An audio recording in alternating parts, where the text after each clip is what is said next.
Muy buenos días, nos encontramos nuevamente ya en la penúltima clase de este diplomado de gestión pública correspondiente al módulo número 1, que es la clase segunda del tema de descentralización. Abordaremos elementos de contexto y diagnóstico de la situación y del proceso de descentralización en Chile que nos permitirá tener claridades para el análisis y para poder abordar en la última clase del módulo y de la sesión la ley de fortalecimiento a los gobiernos regionales. Bueno, y a modo de contextualizar y llegar a la situación actual del proceso de centralización en Chile, vamos a hacer una pequeña historia de las constituciones y cómo abordaron cada una de ellas en la temática de la descentralización.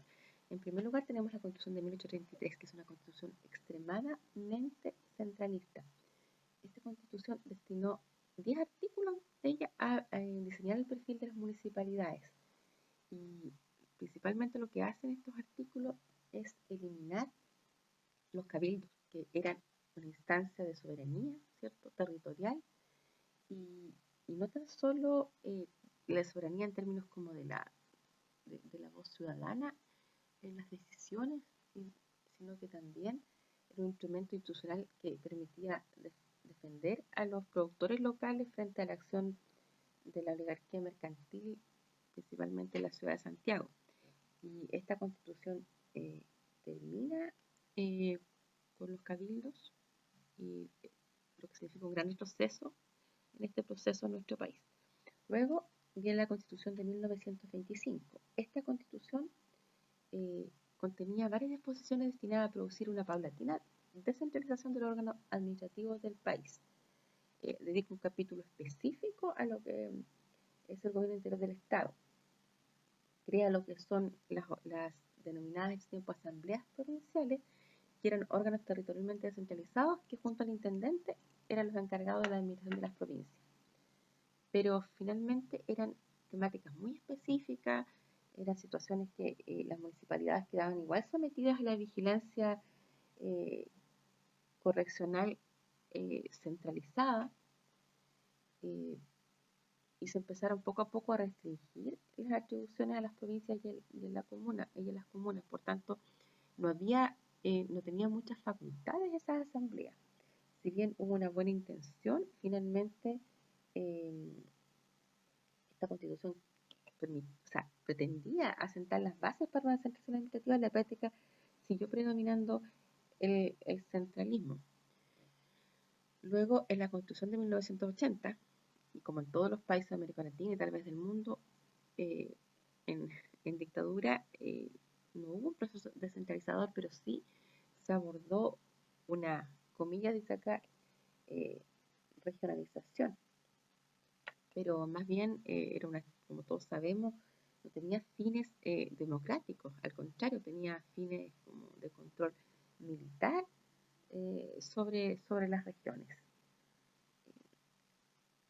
Finalmente, con el regreso de la democracia, el año 1991, y como lo dice la historia de muchos países también de América Latina, cuando había una dictadura y se retorna la democracia, una de las políticas que se impulsa y que pretenden profundizar la democracia recuperada, ¿verdad?, tiene que ver con la descentralización. Por lo tanto, este año 1991, en el gobierno de don Patricio Elwin, se dio un nuevo impulso al proceso de descentralización y se sentaron las bases de lo que hoy día es el actual sistema de gobiernos regionales, que está en el marco de la ley 19.175, ¿verdad?, que todos conocemos, que ha tenido bastantes reformas y que fue publicada el año 1993, que es la ley de gobierno regional y de administración regional. Aquí se crean los gobiernos regionales, se fortalecen los gobiernos regionales en los niveles locales y la verdad que esta es una seguramente de las reformas que mantenemos hasta el día de hoy, pero que como veremos adelante las sociedades van cambiando y requieren de mayor autonomía a los territorios y que finalmente esto termina en la nueva ley de gobiernos regionales que vamos a estudiar más adelante.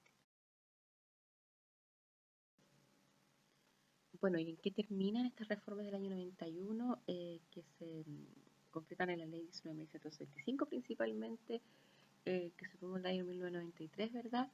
Primero que todo, lo más importante tal vez que se mantiene hasta el día de hoy es la creación de los gobiernos regionales. Y de ahí viene la pregunta si son gobiernos de administraciones regionales. Ya dijimos que no tenían poder político, designar a los intendentes. Tampoco tienen facultad respecto de los recursos. Los recursos son escasos y aparte de eso no tienen decisión por sobre ellos. Tampoco hay una descentralización administrativa importante que permita tomar decisiones pertinentes a las realidades regionales. Lo hemos dicho en reiteradas ocasiones. Ahí surge una pregunta si son gobiernos regionales o administraciones regionales. Creo que está más que claro considerando esos tres aspectos. Los consejeros regionales, que hoy día son electos democráticamente, claro, pero y que también son los que les corresponde representar a la ciudadanía dentro de la institucionalidad del gobierno regional, tienen un rol importante en la distribución de los recursos de los gobiernos regionales, pero como dijimos, estos recursos hoy día, en la actual situación, institucionalidad de los gobiernos regionales son limitadas. Dijimos también que el 90% eran sectoriales, o sea, eran decisión sectorial, decisión central. Por lo tanto, es suficiente las facultades que tiene el gobierno regional hoy día y los consejeros regionales de decidir sobre un porcentaje tan mínimo de los recursos de la región, pueden representar la ciudadanía, los intereses de esta con esa limitación tan importante respecto de decidir sobre los recursos también con muy pocas atribuciones. Hoy día esta reforma también implementó la democratización de los municipios mediante el sufragio universal, elección directa de alcalde, posteriormente elección directa también de los concejales. Pero la democracia ejercida a través del voto en los niveles locales es suficiente para el desarrollo local. Los municipios hoy día tienen la autonomía y la disponibilidad de recursos necesarios para poder satisfacer las necesidades de la comunidad local, como lo dice la Ley Orgánica Constitucional del Municipio. También una interrogante que podemos plantear. Se han establecido nuevas competencias en los municipios, ¿cierto? En varias reformas que se han hecho, ya tienen otras funciones que les permiten poder realizar mayores gestiones en sus territorios, pero con muchas limitaciones, aún con limitaciones no tan solo de recursos, sino que de facultades en la aplicación de ciertas normativas. Muchas veces les corresponde supervigilar la aplicación de normativas que son centralizadas. Cuando un municipio tiene una diferencia tan grande entre un municipio de la región de Magallanes con uno de Temuco, de Santiago, ¿por qué tienen que administrar la misma ley y aplicarla en sus territorios? Estas interrogantes que tienen que ver con los avances, con la situación actual, nos tenemos que plantear para entender por qué es tan necesario hoy día que la reforma que hoy día se va a implementar en nuestro país no sea tan solo política y administrativa, sino que de verdaderas facultades a los gobiernos regionales y locales y también de decisión sobre sus recursos. Toda esta inercia y estas reformas que señalamos que más bien han sido ensayos desconcentradores o tal vez de descentralización administrativa respecto de la desconcentración del poder en Chile, dijimos que no tan solo eran desigualdades territoriales, pero también tenían una incidencia alta en lo que son las desigualdades sociales.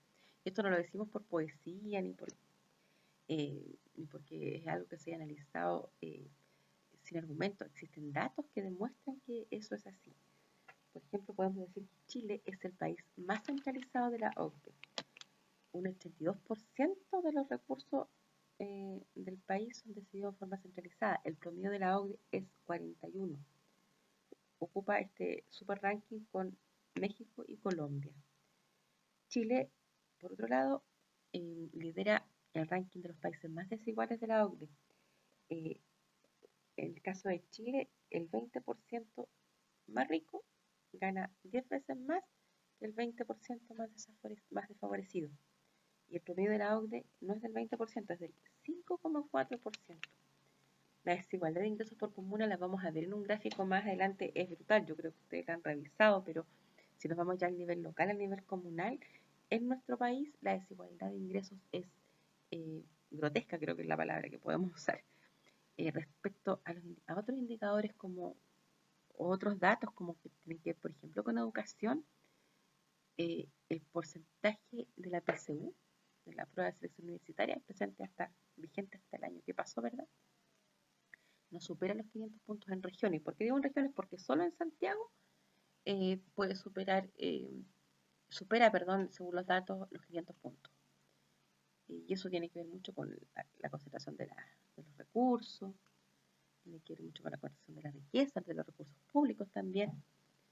Y en el caso de Chile, solo 4 regiones presentan ingresos per cápita sobre $20.000. O sea, cuando decimos que las desigualdades territoriales inciden en las desigualdades sociales, no tiene que ver tan solo con temas de elección pura de intendentes o tal vez con temas relacionados con la gestión pública, tiene que ver con que estas desigualdades territoriales inciden en lo que dijimos como al principio, ¿verdad?, respecto de cómo el Estado garantiza las condiciones para que los territorios puedan tener las mismas posibilidades y sus habitantes desarrollarse que la gente que vive en los niveles centrales. Distribuir el poder y distribuir la economía de tal forma que los territorios tengan esas oportunidades por allí. Con estos datos que hemos visto recientemente nos damos cuenta que efectivamente esta desigualdad territorial incide en lo que tiene que ver con las desigualdades sociales que tanto afectan a nuestro país y que las podemos ver en concreto en nuestra región. El gráfico que vemos en pantalla representa claramente lo que hablamos en las láminas anteriores relativo a la baja participación de la inversión pública en los niveles subnacionales para el caso de Chile. Ustedes ven ahí que el color más claro, el celestito, representa lo local, el color mediano representa los estados y el color más oscuro, azul, los estados y entidades locales. En el caso de Chile no tenemos estados federales, así que se refiere a lo local. Y aquí, por supuesto, nos vemos en el último lugar del ranking, muy, muy, muy por debajo de los demás países de la OCDE, ni siquiera cerca del promedio. Y la verdad es que esto viene a reafirmar nuestra tesis de la incidencia de las desigualdades territoriales también en términos de desigualdades sociales y distribución de ingresos. O sea, claramente con esta poca incidencia y poca participación en términos de la inversión pública,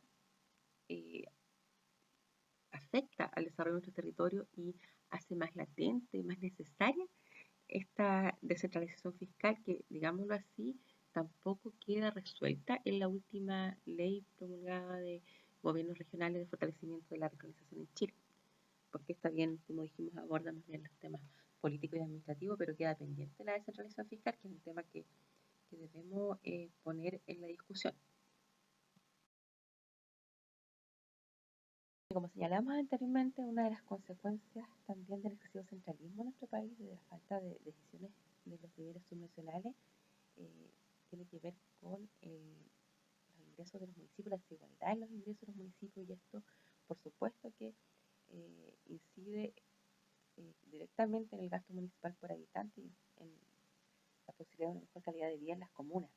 Este gráfico nos muestra precisamente eso, el gasto municipal por habitante en las comunas de nuestro país en el año 2015-2017, en promedio, ¿verdad? Tenemos en los últimos lugares, comunas como Maule, San Pedro de la Paz, Alto Hospicio, Coronel, Peñaflor, Villa Alemana, La Pintana, San Bernardo, y en primer lugar, en los primeros lugares del ranking, con un gasto por sobre los 800.000 promedio, y esto hoy día en la actualidad es más. No encontré un gráfico que pudiera mostrar todas las comunas, pero Vitacura supera el $1.000.000 por habitante en el año que recién pasó, pero lo que nos presenta acá en proporción se mantiene la misma desigualdad. Tenemos con un gasto por sobre los 800, a Vitacura, y luego por sobre los 700 en caso de la Providencia, Las Condes, Lo Barnechea y la comuna de Santiago, todas comunas de la región metropolitana. Y por supuesto esto tiene que ver mucho con la falta de políticas de descentralización fiscal que permitan a los municipios contar con mejores ingresos. Han habido bastantes esfuerzos, se ha hecho varias modificaciones a la ley de renta, pero aún así tenemos que las comunas siguen dependiendo mayoritariamente del fondo común, las comunas más pobres, y la posibilidad que tienen las comunas con mayores ingresos, de recaudar ingresos propios a través de las patentes comerciales, patentes de circulación, ¿verdad?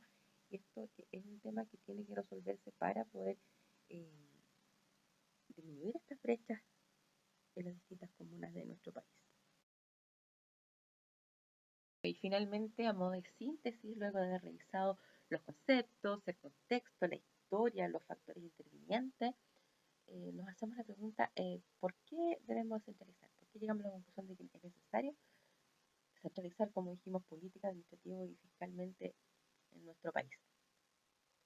Primero, porque según los datos revisados, ¿verdad?, existe una profunda desigualdad entre los territorios. Este hecho de que los territorios no tengan las mismas oportunidades para desarrollar sus potencialidades y las de sus habitantes termina incidiendo en una profunda también desigualdad social. En segundo lugar, por la extremada concentración económica. Esta extremada concentración ahoga los territorios y no permite que todos puedan ser desarrollados de forma equitativa.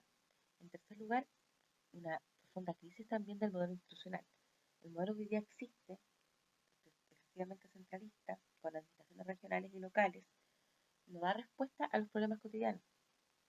Un gobierno central muy fuerte y municipalidades y gobiernos centrales débiles, y sociedades civiles débiles dentro de estos territorios, no permite que se dé solución oportuna y asertiva a problemáticas que son locales, que tienen que tener una solución local y por tanto una potente institucionalidad, sólida institucionalidad local con facultades, con recursos, con poder que permita tomar decisiones. Hay temas como el agua potable rural, el mismo conflicto existente en algunas regiones, temas ambientales, la situación de la Araucanía. No existen las herramientas a nivel regional y local para poder, en la actual institucionalidad, poder resolverlo. En tercer lugar, está la crisis del sistema político eh, chileno, en el sentido de que, así como hoy día están las cosas, las encuestas, los sondeos de opinión señalan que la gente ve a la política como algo muy lejano, no representativo, que no hay participación ciudadana en las decisiones, por lo tanto las políticas públicas no son las más pertinentes, no hay representatividad de la ciudadanía por parte del sistema político.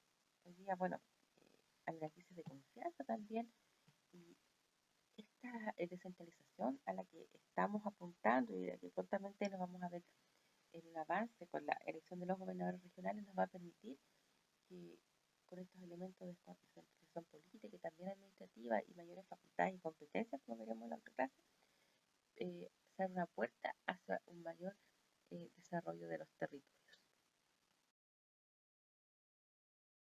Bueno, y ahora para complementar esta clase y de tal forma de poder hacer un hilo conductor entre lo revisado en esta clase y la última que toca el tema particular de la ley de fortalecimiento de la regionalización en Chile, vamos a revisar un video que lo relata Ismael Tolosa, que es doctor en Economía, magíster en Economía y Gestión Regional, que fue parte de la comisión de descentralización, que también la veremos en la última clase, donde él relata las razones por las cuales debemos tener un gobernador regional. Si bien se centra en la figura del gobernador regional electo democráticamente, en el fondo, en todo lo que él señala y en todo lo que él analiza en esta cápsula, ¿verdad?, que dura unos 15 minutos, aborda todos los temas que hacen importante y relevante la implementación de esta nueva ley, la descentralización en nuestro país y los mayores y mejores avances que también se requieren y que en el fondo se pueden también plasmar en lo que tiene que ver con la figura del nuevo gobernador regional y el poder político que se va a atribuir a las regiones en esta nueva etapa. Así que les invito a escucharlo para complementar esta clase y para tener más elementos para poder desarrollar la última clase que nos queda. Muchas gracias.